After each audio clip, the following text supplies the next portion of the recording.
하나님 말씀 봅니다. 오늘 우리에게 주신 하나님의 말씀은 사도행전 10장 34절 35절입니다. 베드로가 입을 열어 말하되 내가 참으로 하나님은 사람의 외모를 보지 아니하시고 각 나라 중 하나님을 경외하며 의를 행하는 사람은 다 받으시는 줄 깨달았도다. 아멘.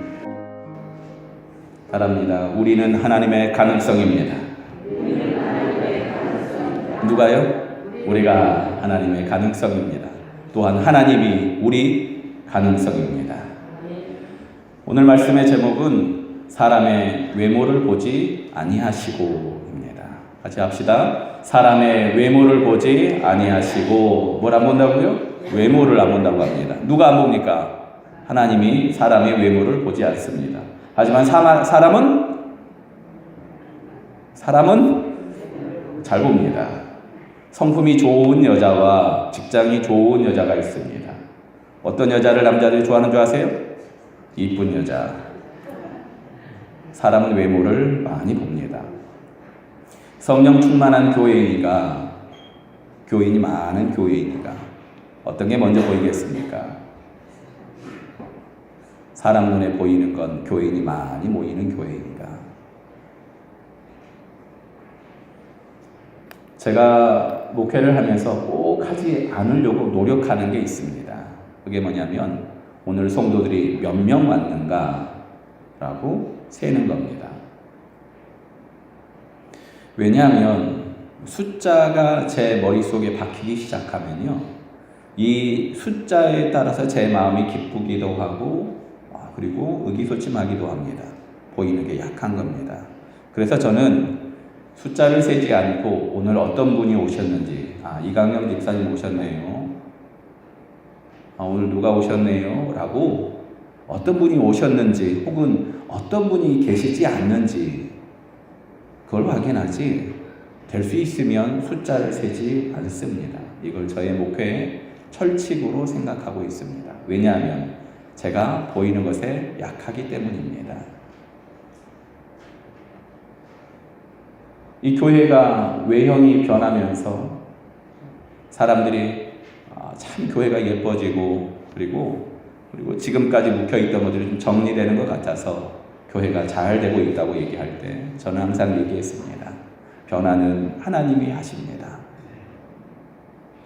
그런데 이 보여지는 것들이 그렇게 변화할 때 변화는 하나님이 하십니다 라고 얘기했지만 이 안에 뭐가 있을까요? 그래도 새로운 목사 오니까 라는 마음이 자꾸 생기는 겁니다.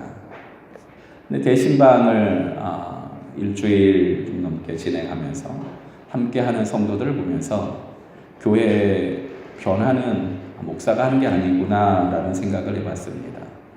성도들이 함께 모여서 예배하고 함께 성도와 성도가 만날 때 이 안에 있는 사랑이 얼마나 큰지 하나님이 하시는구나, 그리고 이 성도들을 통해서 하나님이 역사하셨구나 라는 일들을 다시 생각해 봅니다.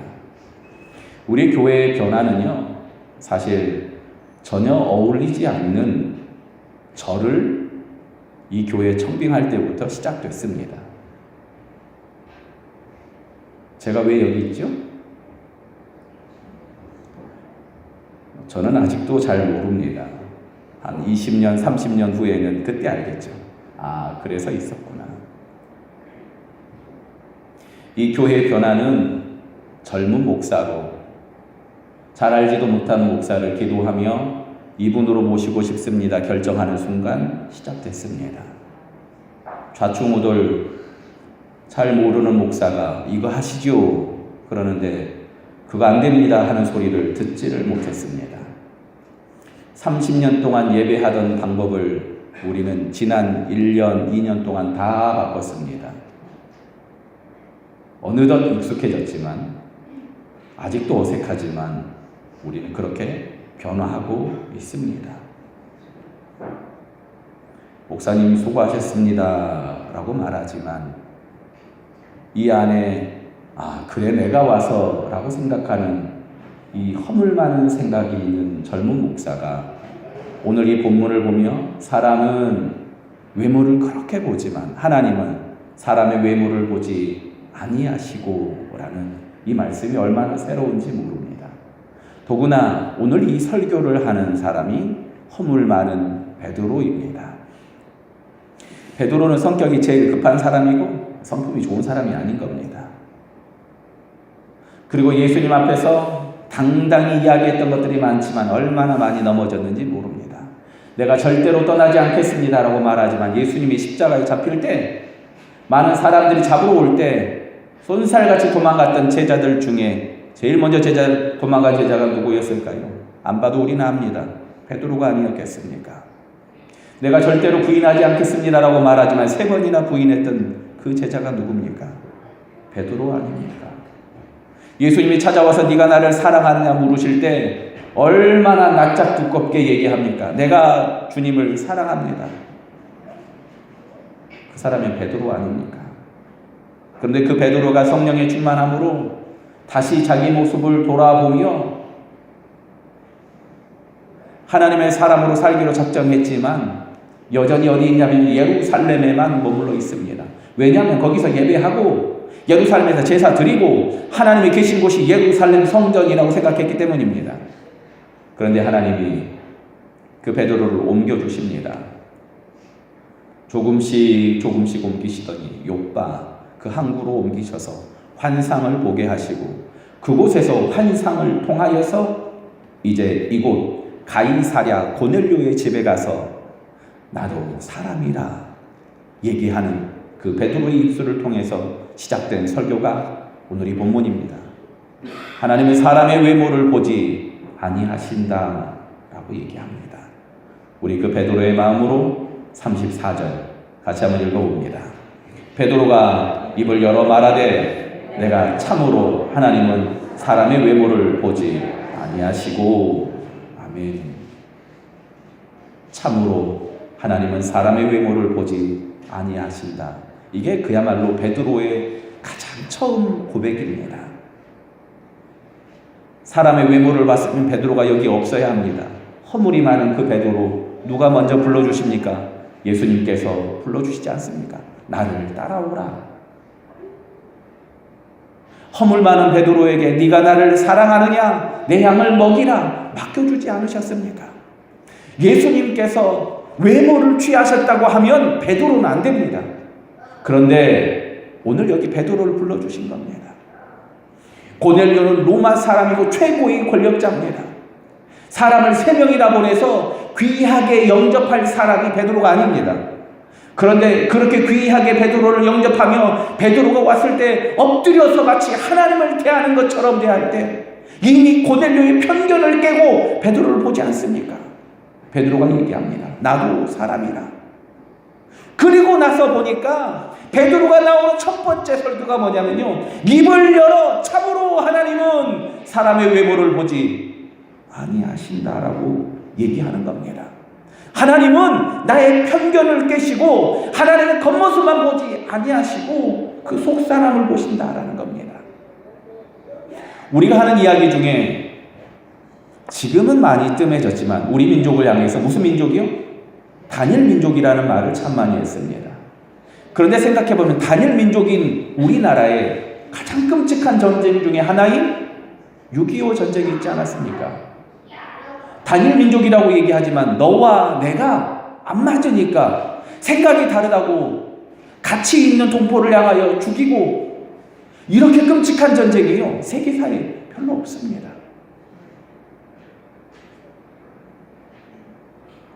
지금도 우리는 진보와 보수라는 틀에서 서로를 받아들이지 못하고 지금 제가 정치 얘기를 하는 게 아닙니다. 사람의 이야기를 하고 있습니다. 정치는요 이런 편협한 인간의 마음을 교묘하게 파고드는 겁니다.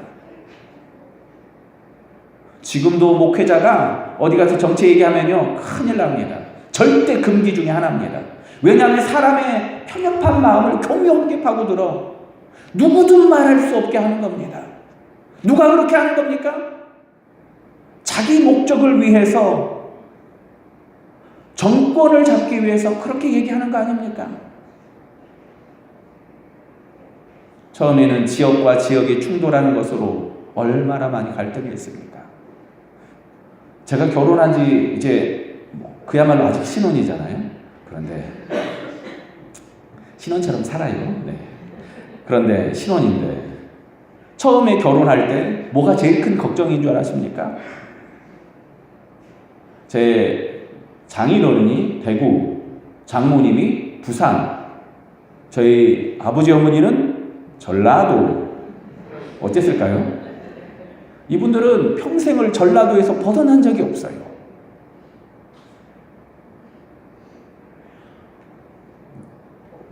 이 아내 얘기를 하기 전에 이런 여자가 있습니다 얘기하기 전에 그냥 지나는 말로 혹시 아무나 상관없어? 아무나 될 거야? 라고 얘기하시더라고요. 아따 너랑 결혼만 하면 어쨌대? 라고 얘기하시더니 그러면 키 작은 여자는 어때? 괜찮아야? 그러면 경상도 여자는 어때? 아따 딴 여자들 많은데 왜 하필 거기냐? 지금 드디어 얘기합니다. 이 안에 거부감이 있는 겁니다. 누가 그걸 만들었습니까? 누가 그걸 시작했어요? 이게 먼 과거 얘기가 아니지 않습니까? 남자와 여자가 대립하게 하고 노인과 젊은 사람이 대립하게 하는 것. 그야말로 편견 가운데 있는 사람들 아닙니까? 단일 민족이라고 얘기하지만 누가 우리 안에 이렇게 수많은 분열을 만들었습니까? 다문화라고 말하지만 누가 다문화를 좋아한다고 얘기합니까? 전 세계 어딜 가도 살아남는 사람들이 있습니다. 우리나라 사람 말고 하나 더 있는데요. 그 사람들이 누구냐? 중국 사람들입니다. 중국 사람들은 가는 곳마다 정착하고 차이나타운 같은 걸 만듭니다. 그런데 유일하게 실패한 나라가 있습니다. 어딜까요? 우리나라입니다. 차이나타운에 가보면요. 거기 주인들 대부분 한국 사람입니다. 그냥 거기서 장사하고 있습니다. 이게 비단 우리의 문제가 아니고요. 인간의 문제입니다. 유색 인종. 누가 이 말을 만들었습니까? 백인들이 만들지 않았습니까? 색이 있는 사람들은 그래서 저급하고 하등하고 그래서 색이 진한 사람들은 함부로 팔고 사도 된다라고 생각했습니다. 그래서 노예 제도가 있지 않았습니까? 어젠가요? 뉴질랜드에서 끔찍한 사고가 있었지요. 총기를 들고 가서 사람을 죽이고 모스크에 가서 그 일을 하면서 그것을 인터넷으로 생중계했어요. 사람이 사람을 죽이는데 아무런 마음의 가책과 양심이 없어요. 인터넷으로 생중계하면서 떳떳한 겁니다. 누가 이 편견을 만들었습니까? 나는 되고 너는 죽어야 될 사람이라고 누가 나눕니까? 창조주 하나님은 사람을 만들어 주셨습니다. 그리고 사람을 만드시고 뭐라고 하십니까? 보시기에 힘이 좋았더라. 하나님은 사람의 외모를 취하는 분이 아니십니다.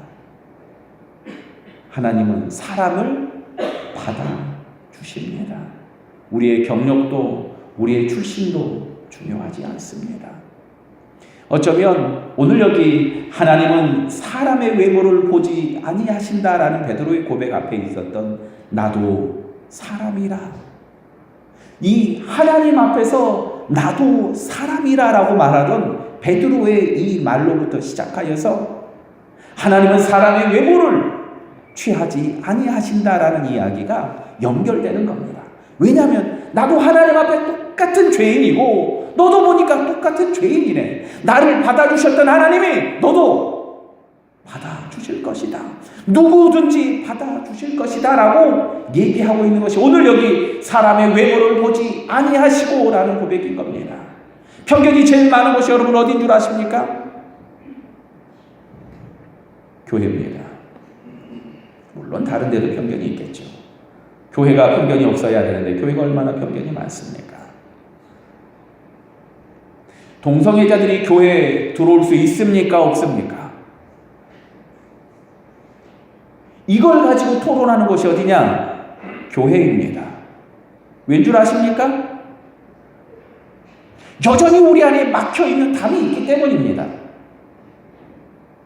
여전히 우리 안에 그 사람과 나는 다르다고 생각하는 겁니다. 나는 괜찮은 사람이고 쟤는 죄인이다라고 이미 판단하기 때문입니다. 누가 하나님 앞에 죄인입니까? 누가 하나님 앞에 죄 많은 사람입니까? 우리가 아닙니까? 누가 교회에 이 사람은 되고 이 사람은 안 되고라고 판단할 수 있습니까? 여러분 혹시 그렇게 판단하지 않았습니까? 너는 성결교인이고 너는 장로교인이고 너는 이렇고 너는 저렇고 너는 기도를 너무 세게 하고 너는 맨날 기도를 안 하고 너는 맨날 말씀만 보고 너는 말씀을 안 읽고 누가 판단합니까? 어디가 제일 많이 이단이 있습니까? 이 이단이 뭡니까? 끝 한자 다른 이자 끝이 다르면 이단이라고 말하지만 어느새부턴가 우리 안에는요 나랑 다르면 이단이라고 말하기 시작합니다. 나랑 다르면.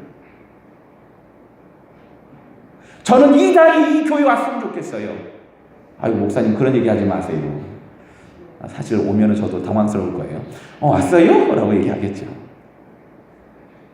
이단도 올 수 있는, 아니 우리가 그렇게 손가락질할 사람도 함께 앉아서 예배 드릴 수 있는 교회가 어디 있습니까? 몇이나 됩니까? 우리 안에 있는 수많은 장벽들이 이건 누가 만들었습니까? 우리가 만든 거 아닙니까? 사람을 보시고 티끌로 만든 사람을 향하여서 하나님 뭐라고 합니까? 보시기에 심히 좋았더라. 티끌 같은 나를 하나님이 보시기에 좋았다고 했는데 이 티끌을 보면서 뭐라고 합니까? 어이구 라고 말하지 않습니까?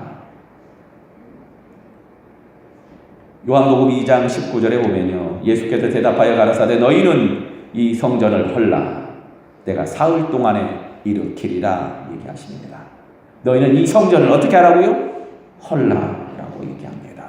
편견과 교만으로 쌓아두었던 성전을 헐고 너희만 괜찮다고 너희만 택함 받았다고 생각하는 성전을 헐고 나는 괜찮고 너는 불편하다고 얘기하는 성전을 헐라고 예수님이 말씀하신 겁니다. 그 교만하던 사람들의 편견을 헐어버리려고 예수님이 얘기합니다. 이 얘기를 쓸 때 거기 성전에 있던 사람들이 어땠겠습니까? 그 성전에 있던 사람들이 마침내 예수를 죽이기로 작정하니라.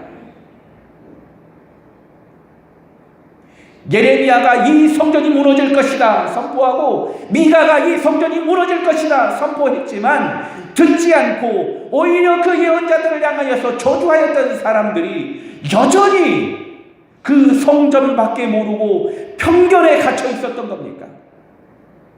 오늘 우리는 이 교회의 당에 갇혀 있지는 않습니까? 우리가 신방하며 보지 않았습니까? 교회가 어디입니까? 사랑하는 성도와 성도가 함께 모이고 만나는 여러분의 가정이 교회 아닙니까? 여러분이 예수님의 이름으로 살아가려고 하는 만나는 그 사람이 교회 아닙니까? 우리가 가는 곳이 우리가 하나님의 이름으로 가는 곳이 교회 아닙니까? 여기만 교회가 아니라는 겁니다. 여기만 거룩합니까? 아닙니다. 어디가 거룩해야지 합니까? 여러분 집이 거룩해져요. 여러분 직장이 거룩해야 되지 않습니까? 하나님이 여기만 계십니까? 하나님이 거기에도 계셔야 되지 않습니까? 그 편견을 못 깨던 사람들이 십자가에 예수를 죽입니다. 예수님 십자가의 죽으심으로 편견을 깨고 고집을 깨고 나만 생각하고 사람의 외모로 가르고 편가르던 나의 교만함과 나의 아집을 깨고 이제 확장하기를 원하시는 겁니다. 이게 예수님의 십자가 복음입니다. 하나님이 세상을 이처럼 사랑하사 독생자를 주셨으니 어떻게 해요? 어떻게 해요? 누구든지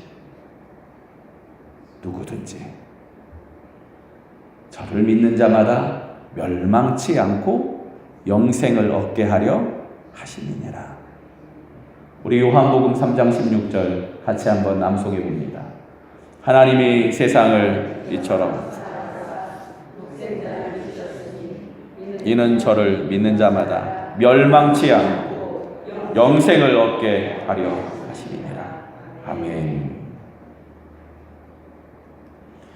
요한복음 3장 16절에 있는 말씀 중에 우리가 놓치는 게 있습니다. 멸망치 않고 영생을 얻게 하는 것.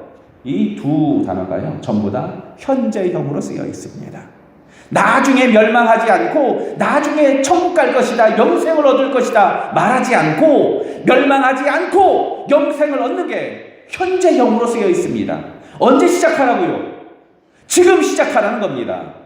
멸망하지 않고 구분하지 않고 모든 편견과 고뇌를 넘어서 아집을 넘어서 영생의 삶, 하나님의 충만한 삶, 하나님이 기뻐하는 그 삶을 언제 시작하라고요? 지금 시작하라는 겁니다. 지금.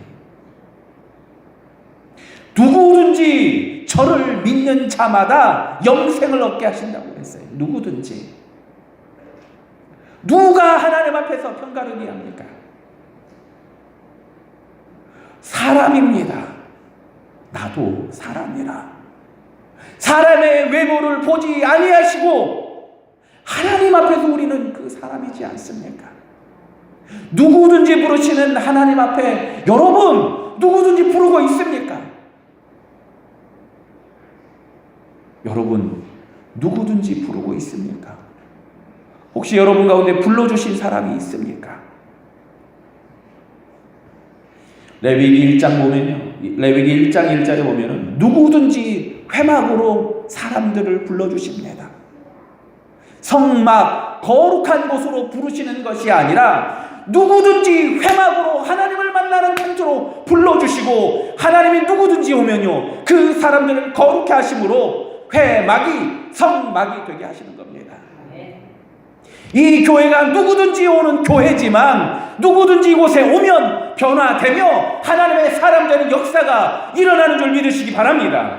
구원은 이렇게 시작하는 겁니다. 여기에서부터 시작되는 겁니다. 우리의 잘못된 차별을 넘어서 사람의 외모를 보는 우리의 그 교만함과 짧은 생각을 넘어서, 그래서 우리에게는 성령의 충만함이 필요합니다.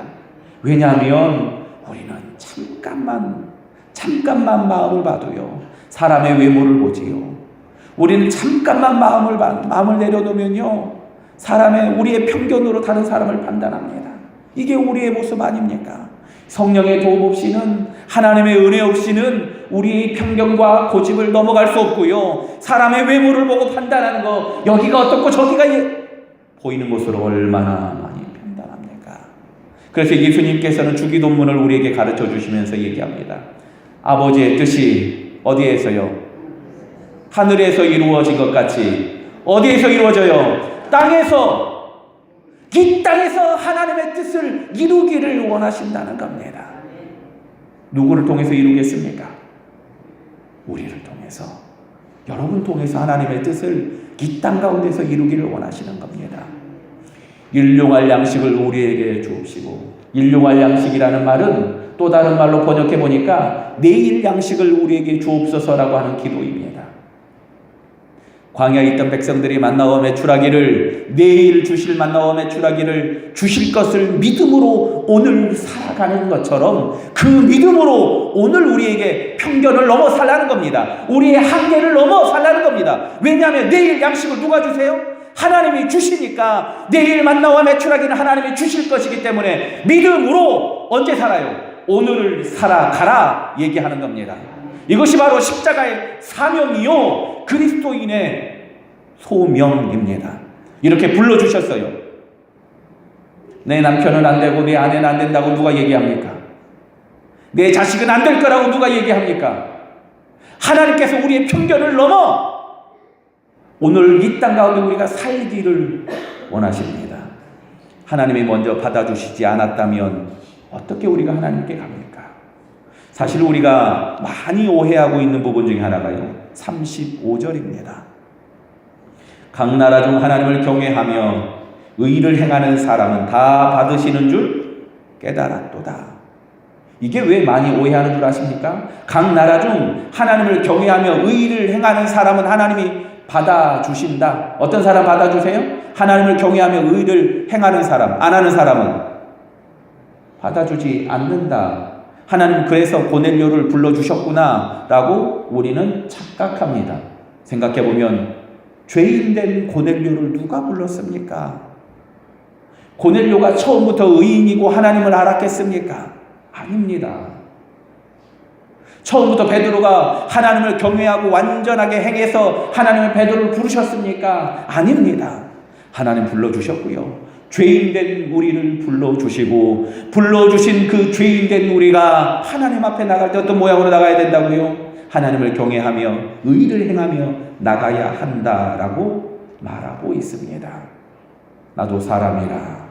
하나님 앞에서 고백하던 베드로가 입을 열어 고넬료의 집에 첫 번째 설교를 합니다.